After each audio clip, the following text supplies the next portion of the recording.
जीव विज्ञान में आज कोशिका पाठ के अंतर्गत जीव द्रव्य प्रोटोप्लाज्म,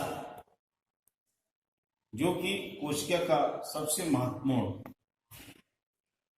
है, इस जीव द्रव्य प्रोटोप्लाज्म की खोज डुजार्डी नामक वैज्ञानिक ने 1835 में की और इसके लिए उन्होंने एक शब्द रखा था, उसका नाम था सारकोड। अर्थात डुजार्डी ने जीव द्रव्य को जो देखा तो यह ये कोलाइडी घोल के रूप में चमकीले बुलबुले नुमा कणिकामय तंतुमय दिखाई पड़ रहा था और इसका जो नाम दिया सारकोड। फिर इसे वैज्ञानिक जॉनसन पुरकिंजे ने 1840 में इस सारकोड अर्थात जीव द्रव्य का नाम जीव द्रव्य रखा। अर्थात जो जीव द्रव्य शब्द दिया गया वह पुरकिंजे के द्वारा दिया गया। हक्सले ने इसे जीवन का भौतिक आधार कहा। भौतिक आधार। फिर इस जीव द्रव्य में जैसे कि बताया गया, यह जो है कणिका में जीव द्रव्य लससा अर्ध तरल रंगीन तथा जैली सदृश पदार्थ होता है। यह कार्बनिक और अकार्बनिक यौगिकों से मिलकर के बना होता है और ये पानी में घुले होते हैं। अर्थात इस प्रकार से ये जो है कोलाइडी घोल या निलंबन बना लेते हैं। जीव द्रव्य के अगर भौतिक गुण देखा जाए तो यह दो पदार्थों से मिलकर बना होता है। एक तो जीव द्रव्य में कार्बनिक यौगिक पाए जाते हैं और दूसरा जीव द्रव्य में अकार्बनिक यौगिक पाए जाते हैं। तो जो कार्बनिक यौगिक होते हैं इनमें प्रोटीन होते हैं, कार्बोहाइड्रेट, वसाएं, न्यूक्लिक अम्ल और नियामक पदार्थ पाए जाते हैं।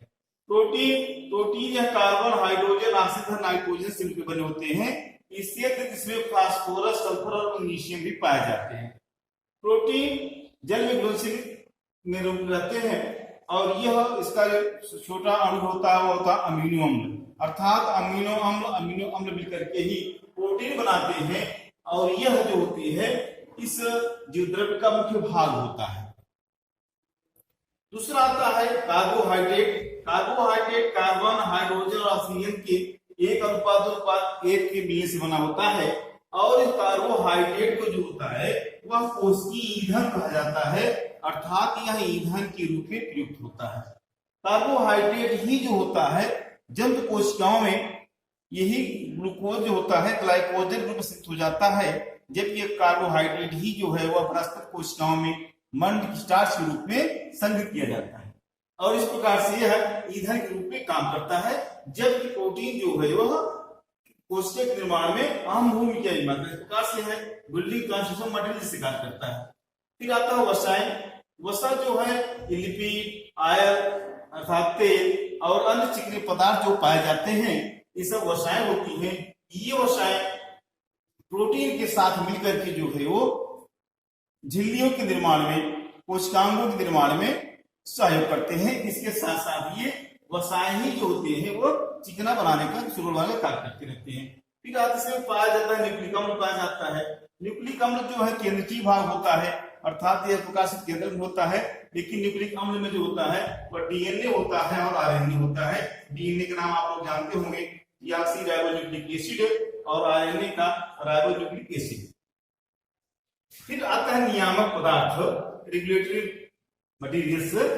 अर्थात ये जो अभिक्रियाएं होंगी कोशिकाओं के अंतर्गत उन अभिक्रियाओं को नियमित कौन करे, रेगुलेट कौन करे, अर्थात अच्छे ढंग से संचालित हो, इसके लिए विटामिन पाए जाते हैं, हार्मोन्स पाए जाते हैं और इसके साथ साथ जो है वो रेस्पिरेटरी पिगमेंट्स अर्थात श्वसनकीय रंगा पदार्थ पाए जाते हैं। ये जो होते हैं वह कोशिकाओं के जैविकी कार्यों को नियमित रूप से संचालित करने का कार्य करते हैं। तो ये सब इतने जो है ये कार्बनिक यौगिक हो गए जो कि जीव द्रव्य प्रकार से भौतिक गुण के अंतर्गत आते हैं। अब आता है जीव द्रव्य की अकार्बनिक यौगिक। अर्थात इस जीव द्रव्य में जो कोलाइडी घोल रूप में दिखाई पड़ता है इसमें अकार्बनिक पदार्थ क्या क्या होते हैं। तो इसमें सबसे प्रथम होता है जल।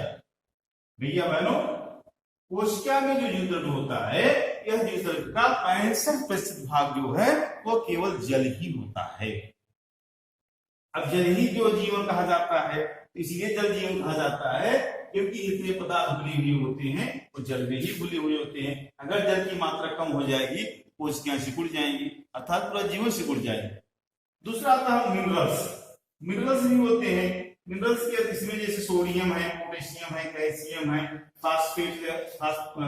फेरस फास्फेट के रूप में, क्लोराइड है और बाइकार्बोनेट्स आज ये सब पाए जाते हैं। साल्ट भी पाया जाता है। इसके अतिरिक्त दो गैसें पाई जाती है, विशेष रूप से कार्बन डाइऑक्साइड और ऑक्सीजन होती हैं, जो इनमें घुलित रूप में दिखाई पड़ती है। इस प्रकार से जीव द्रव्य के लिए भाग